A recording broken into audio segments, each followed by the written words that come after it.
President Ferdinand Marcos Jr. calls on his former ally, Vice President Sara Duterte, to answer the House's questions on how her offices spent public funds instead of resorting to distractions and force in trying to change the story.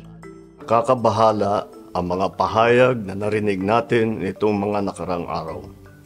Nandyan ang walang pakundangang pagmumura at ang pagbabanta ng planong ipapatay ang ilan sa atin. Yang ganyang kriminal na pagtatangka ay hindi dapat pinapalampas.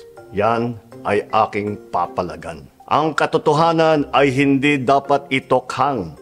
This after Duterte said in a midnight briefing, she spoke to an assassin and instructed them to kill Marcos, First Lady Liza Marcos, and House Speaker Martin Romualdez if she were killed.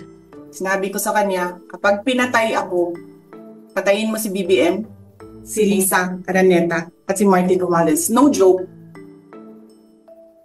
No joke. Nagbilin na ako, ma'am.